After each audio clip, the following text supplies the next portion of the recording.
Welcome to Maheshan IAS. Your rank is our responsibility.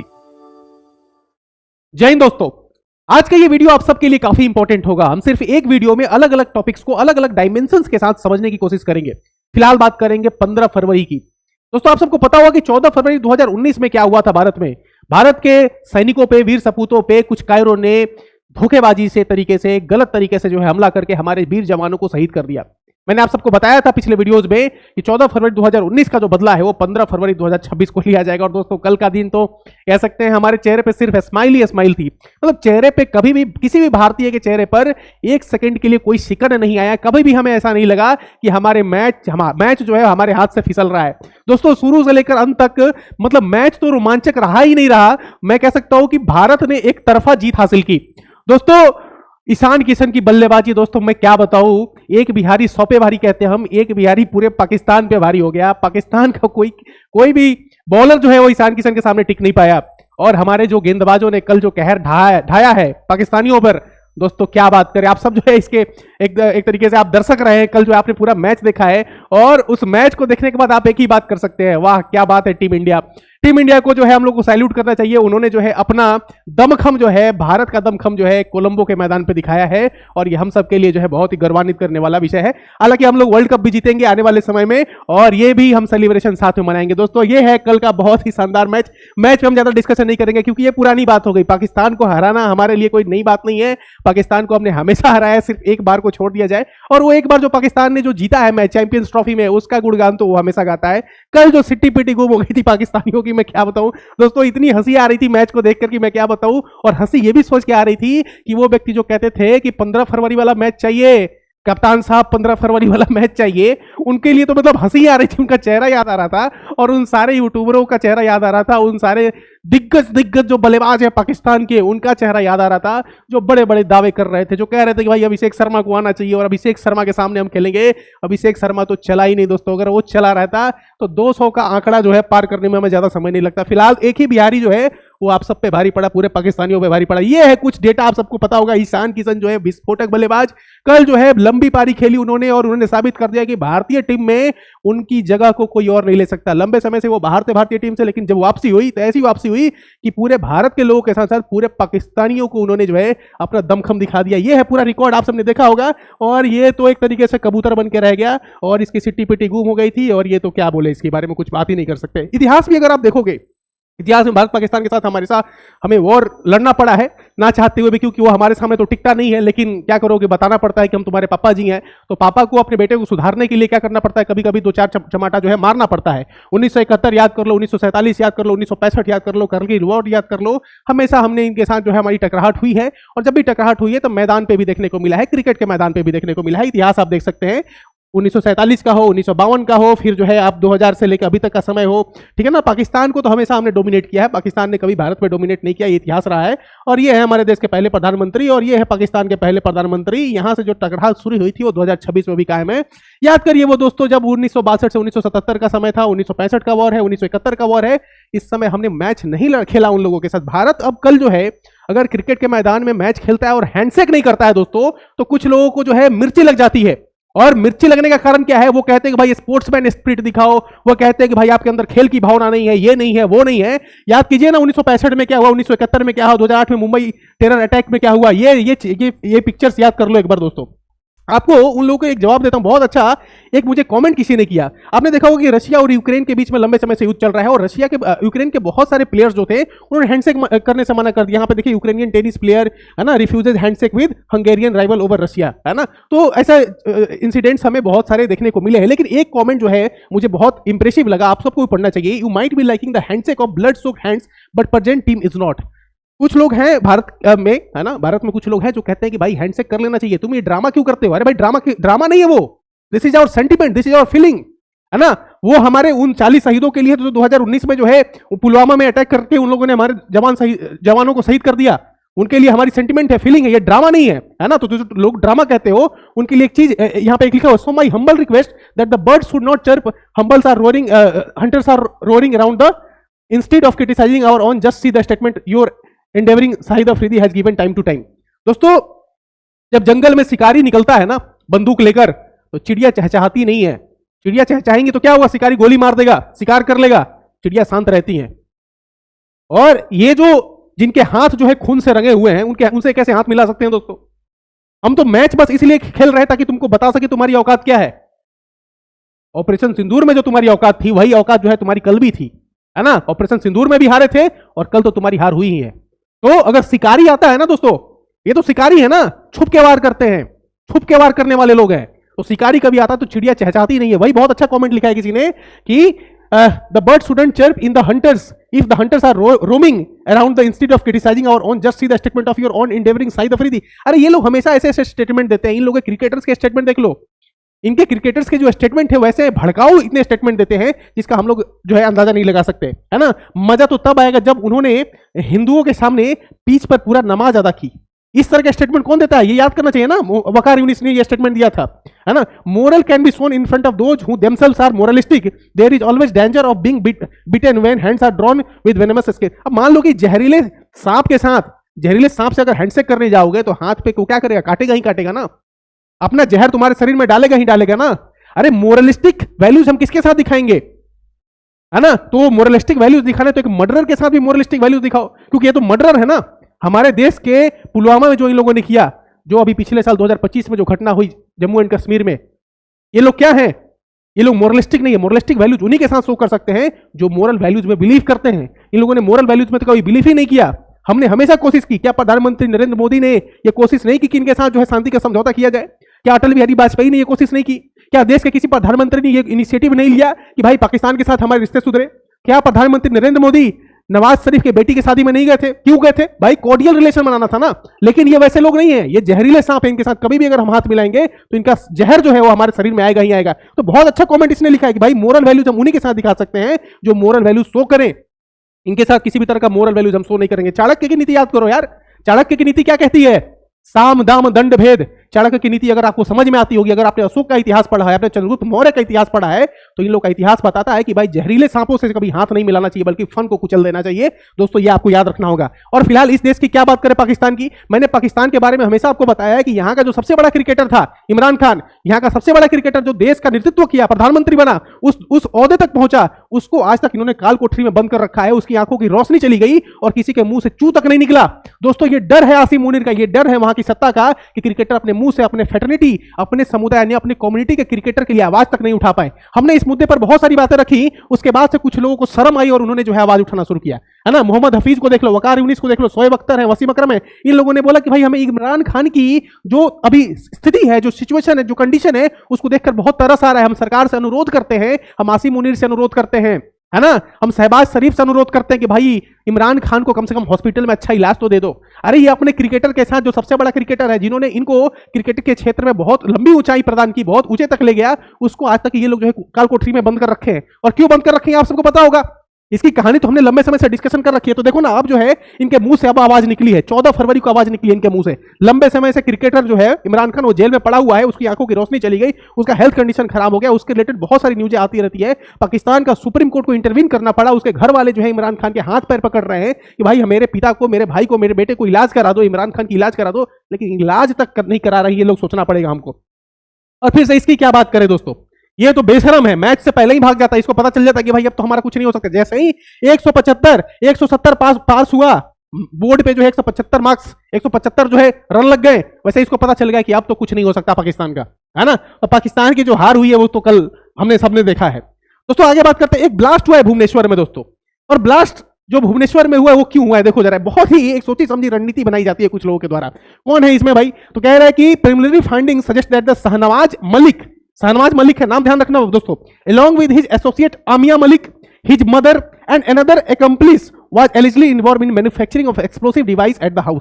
घर में ही bomb बना रहे हैं, बीवी है, बच्चे हैं, हस्बैंड है, सब मिलकर क्या बना रहे हैं? बॉम्ब बना रहे हैं घर में ही। लेकिन दिक्कत क्या होती है दोस्तों, इरादे अगर आपके नेक नहीं है तो भाई कहीं ना कहीं तो आपको कर्मा जो है ना वो आपको बैकफायर करता ही करता है। अगर आप गलत कर्म करेंगे तो भाई उसका इंतकाम जो है, उसका खामियाजा आपको भुगतना पड़ेगा। यही हुआ कि भाई बॉम्ब ब्लास्ट हो गया, यहाँ पे रूफ टॉप पे बॉम्ब ब्लास्ट हो गया, 2 लोग यहाँ पे जो है मर भी गए ट्रीटमेंट में। तो देखते हो भुवनेश्वर डिप्टी कमिश्नर ने बोला कि भाई शहनवाज मलिक जो है वो इसमें प्राइम एक्यूज है। ठीक है, ये ज्यादा इंपॉर्टेंट न्यूज नहीं है, लेकिन इस तरह की चीजें मैं आपके साथ इसलिए डिस्कस करना चाह रहा था क्योंकि हमने रेड फोर्ट में देखा पिछले साल अक्टूबर के महीने में दिवाली के पहले रेड फोर्ट के पास क्या घटना हुई है आप सबको पता होगा कि किस तरीके से बॉम्ब बनाकर, और बॉम्ब बनाने वाले लोग कौन थे? वो लोग थे जो पढ़े लिखे लोग थे, वो लोग जो थे डॉक्टर थे, इंजीनियर थे, सो कॉल्ड इंटेलेक्चुअल थे, दे वर स्कॉलर पीपल। वो लोग बॉम्ब बना रहे थे, वो लोग दिल्ली में कुछ बड़ा करने की कोशिश कर रहे थे। क्या इसी तरह की कोशिश यहां शाहनवाज मलिक करना चाह रहा था भुवनेश्वर में? ये देखने वाली बात होगी। डिप्टी कमिश्नर जो है इस पे अपना स्टेटमेंट जारी करेंगे, उस पर भी हम देखेंगे। फिलहाल चाइना और म्यांमार की नींद उड़ी हुई है और एक तरफ तो पाकिस्तान की नींद हमने उड़ा ही रखी है। हुआ क्या है दोस्तों, ये जान लो। प्रधानमंत्री नरेंद्र मोदी जी ने कुछ ऐसा किया है जो मतलब हमारे लिए एक बहुत बड़ी बात हो सकती है। हालांकि बहुत सारे देशों ने इसमें बहुत अच्छे से पहले से काम करना शुरू कर दिया था, हमने लेट से काम करना शुरू किया, लेकिन हम भी इस कड़ी में जो है अब आगे बढ़ते हुए दिख रहे हैं।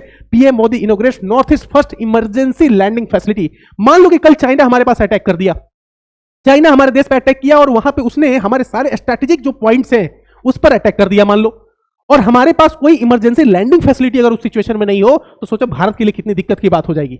हमने क्या किया है कि इमरजेंसी लैंडिंग फैसिलिटी पूरे भारत के अलग अलग कोनों में बनाने की शुरुआत कर दी है। लगभग भारत सरकार की ये कोशिश है कि 28 तक, लगभग जो है 28 जो है total 28 emergency landing facility Bharat के अलग अलग कोने में बनाई जाए। ये क्यों बनाई जा रही है? ये इमरजेंसी लैंडिंग फैसिलिटी है दोस्तों।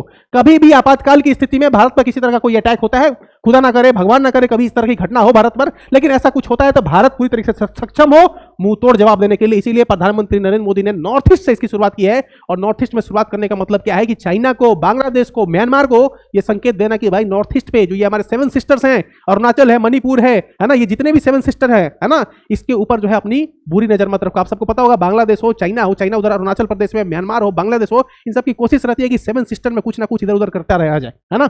The facility 4.2 kilometre reinforced stage national highway 127 Moran bypass specifically engineer to double as a high performance military runway की तरह भी यूज कर सकते हैं और सिविलियन पर्पज के लिए भी यूज कर सकते हैं। ये जो है एक तीर से दो निशाने की काम करेगा। ये हमारा जो है इमरजेंसी लैंडिंग फैसिलिटी है। Eye on China PM's historic landing on highway cum runway in Assam here why emergency landing facility matters, it is very important for our country. ये है देखो मैप, और यहाँ पे अरुणाचल प्रदेश, और अरुणाचल प्रदेश को लेकर चाइना जो है हमेशा जो है झूठा सा क्लेम करते रहता है। आप सबको पता है मैंने एलओसी का क्या इशू है, मैकमोहन लाइन का क्या इशू है। मैकमोहन लाइन का इशू अगर आपने नहीं समझा है तो पिछले वीडियोस को जाके आप देखो, मैकमोहन लाइन का इशू जो है मैंने आपके साथ डिस्कस किया है, ठीक है। और शिमला एग्रीमेंट का भी मैंने डिस्कशन किया था उस वीडियो में। ये है लाइन ऑफ एक्चुअल कंट्रोल, ठीक है, एलएसी इसको बोलते हैं, और ये लाइन एलओसी है, और इधर जो है ये मैकडोनल्ड लाइन है और ये मैकमोहन लाइन है, ये आपको पता होगा। ये है मैकमोहन लाइन हमारा, ठीक है, ये मैकमोहन लाइन हो जाएगा। दोस्तों जियोपॉलिटिकल बफर और ऑपरेशनल रिडंडेंसी और एयर पावर रिव्यू, इसका मतलब क्या है यहाँ पे ध्यान से समझना है। Located barely 300 kilometre from line of actual, 300 kilometre दूर है लाइन ऑफ एक्चुअल कंट्रोल से, यानी कि बहुत स्ट्रेटेजिक लोकेशन है ये हमारा इमरजेंसी लैंडिंग फैसिलिटी का। In the case of emergency we will operate from this highway, है ना, हाईवे से हम लोग ऑपरेट कर सकते हैं। अपने जितने भी विमान है, चाहे राफेल हो, सुखोई हो, सबको जो है हम यहाँ से रनवे पर यूज करके हम लोग जो है गोली दाग सकते हैं, बॉम्ब दाग सकते हैं, अपने मिसाइल्स दाग सकते हैं आराम से, ठीक है। Emergency landing facility serves as the front line asset to counter Chinese infrastructure growth in Tibet. Tibet में जो चाइनीज इंफ्रास्ट्रक्चर डेवलप हो रहा है, अरुणाचल प्रदेश के इलाके में जो चाइनीज इंफ्रास्ट्रक्चर डेवलप हो रहा है, उन सबको काउंटर करने का जो है एक मुंहतोड़ जवाब देने का जो है हमने जो है रामबाण तरीका निकाल लिया है। फिर आगे देखिए disaster response beyond defence the ELF is a vital bridge for humanitarian assistance. सिर्फ अटैक के मामले में ही नहीं, मान लो कि कोई जो है प्राकृतिक आपदा आती है, नेचुरल डिजास्टर आता है, इन दैट केस ऑल्सो हम लोग इस इमरजेंसी लैंडिंग फैसिलिटी का यूज कर सकते हैं। आप सबको पता होगा आसाम में बाढ़ वगैरह आ जाते हैं, फ्लड आ जाता है, तो उस सिचुएशन में भी हम लोग यहाँ पे इसका यूज कर सकते हैं। सबसे बड़ा क्या है, कुमार भास्कर वर्मा सेतु का भी इनॉग्रेशन कर दिया है। The north east first 6 lane extra dose bridge over the Brahmaputra national data centre, a new digital hub for the north east. ठीक है, एक कुमार भास्कर वर्मा सेतु है और एक नेशनल डेटा सेंटर है। कुमार भास्कर वर्मा सेतु जो है नॉर्थ ईस्ट का पहला 6 लेन जो है क्या है, 6 लेन ब्रिज इनॉग्रेट किया है प्रधानमंत्री नरेंद्र मोदी ने। ये काफी इंपॉर्टेंट है दोस्तों। देखो भारत में नरेंद्र मोदी जी के नेतृत्व में और बीजेपी गवर्नमेंट और एनडीए गवर्नमेंट के लीडरशिप में डेवलपमेंट हो रहे हैं। हाँ, उसका हो सकता है पेस जो है वो स्लो हो, फास्ट हो, उस पर डिस्कशन हम कर सकते हैं, लेकिन डेवलपमेंट हो रहा है। स्लो पेस से हो, फास्ट पेस से हो, मॉडरेट पेस से हो, है ना, इस पे डिस्कशन हम लोग नहीं कर सकते हैं, लेकिन डेवलपमेंट हो रहा है। अगर नॉर्थ ईस्ट में इस तरह के डेवलपमेंट अगर हो रहे हैं तो ये बताता है कि नॉर्थ ईस्ट हमारे लिए कितना इंपॉर्टेंट है। हमने जो है लुक ईस्ट पॉलिसी जो है डेवलप किया था लंबे समय पहले, और लुक ईस्ट पॉलिसी के तहत हमारी ये कोशिश थी कि जो हमारे 7 सिस्टर्स हैं वहां पे इंफ्रास्ट्रक्चर डेवलपमेंट किया जाए, और उसको लेकर जो है कुमार भास्कर वर्मा सेतु जो 6 लेन जो रोड बनाया गया है, 6 लेन जो ब्रिज बनाया गया है, ये काफी इंपॉर्टेंट है। और इसका लेंथ जो अगर आप देखोगे 1.24 किलोमीटर है। और ये देखो यहाँ पे गए हैं, ये सर्बानंद सोनोवाल हैं, ये भी पूर्व मुख्यमंत्री थे आसाम के, और ये करंट चीफ मिनिस्टर हैं आसाम के, और ये रहे हमारे प्रधानमंत्री जी जो कि वहां पे जाके इन्होंने इनॉग्रेशन किया है। दोस्तों भारत में किसी भी तरह का कोई भी इनॉग्रेशन हो, कोई भी चीज की अगर शुरुआत हो तो कुछ लोगों को बहुत मिर्ची लगती है। जैसे कि एक व्यक्ति है यहाँ पे, इन्होंने कॉमेंट किया है, मैंने नाम को जो है यहाँ पे कवर कर दिया है। इमारतों के नाम रखना बदलना सबसे आसान, क्या कह रहे हैं, इमारतों के नाम रखना और बदलना सबसे आसान राजनीति है नीतिगत विफलताओं पर पर्दा डालने का तरीका। जब देश बढ़ती असमानता, बेरोजगारी जूझ रहा हो, सामाजिक सौहार्द न्यूनतम सूचकांक पर हो, तो प्रतीक ठोस नीतियां चाहिए। लेकिन ठीक है।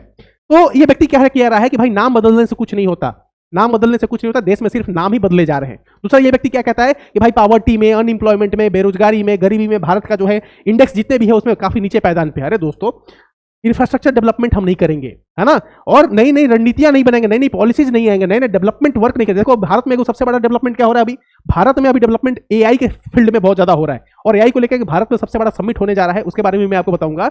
लेकिन कुछ लोगों को जो है हमेशा जो है दिक्कतें रहती हैं, भारत में कुछ हो तो भी दिक्कत, ना हो तो भी दिक्कत, और कोई कोशिश करनी जाए कोई काम करने की तो भी दिक्कत। जैसे कि भारत के प्रधानमंत्री ने यह निर्णय लिया कि जितने भी हमारे कॉलोनियल जो नेम्स हैं, है ना, जो अंग्रेज जब आए थे उनके द्वारा जो बनाई गई चीजें हैं, उसको हम लोग जो है क्या करें, उसको हम लोग रिप्लेस करें, साथ ही साथ उनके जो नाम है नाम को बदला जाए, क्योंकि नाम काफी इंपॉर्टेंट होता है। क्या कोई अपने बेटे का नाम रावण रखता है?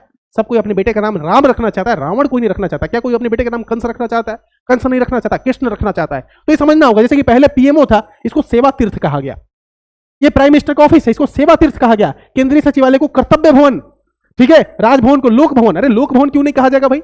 राजभवन नहीं, राजतंत्र नहीं है भारत में, भारत में लोकतंत्र है, भारत में डेमोक्रेसी है, और लोकतंत्र में सबसे महत्वपूर्ण कौन है? तो लोक है। लोक का मतलब क्या होता है? लोग, भारत की जो जनता है, भारत के जो लोग हैं वो सबसे महत्वपूर्ण है। राजतंत्र नहीं है भारत में, तो राजभवन को हमने किसमें बदल दिया? लोक भवन में बदल दिया। राजनिवास को हमने लोक निवास में बदल दिया, क्योंकि लोगों का जो प्रतिनिधि है वो वहां पर बैठता है। राजभवन में राजा नहीं बैठता है, लोगों का प्रतिनिधि बैठता है, जो कि 5 साल बाद हटाया जा सकता है अगर वो अच्छा काम ना करे तो। राजपथ को हमने कर्तव्य पथ का नाम दिया।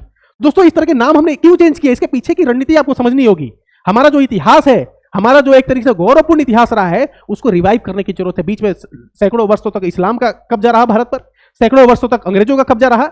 तो उस लेगेसी को, जो हमारी लेगेसी थी हुआ करती थी अशोक के समय, चंद्रगुप्त मौर्य के समय, गुप्त साम्राज्य के समय में, उस लेगेसी को दोबारा स्थापित करने के लिए जो है इस तरह के काम करने पड़ेंगे, और भारत सरकार जो है इस पे काम कर रही है। फिलहाल हम बात करेंगे एआई समिट की। Artificial intelligence is the need of the hour, artificial intelligence is the need of the century, is the need of this decade.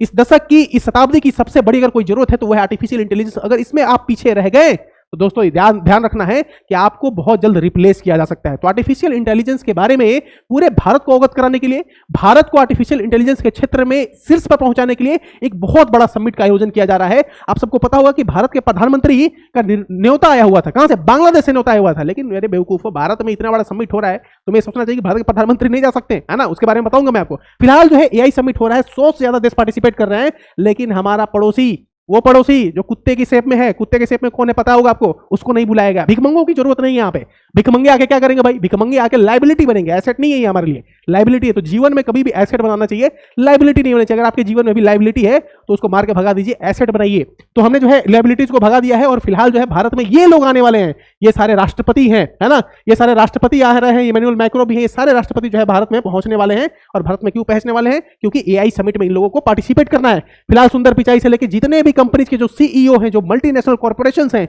जिनका दबदबा पूरे विश्व में है, पूरे विश्व में है, पूरे जो है ग्लोब लेवल पे है, सिर्फ इंडिया में नहीं, पूरे विश्व में जिस कंपनीज का दबदबा है, वो सारी कंपनीज भी पार्टिसिपेट कर रही है। बहुत सारे देशों के राष्ट्राध्यक्ष भी भारत में आ रहे हैं।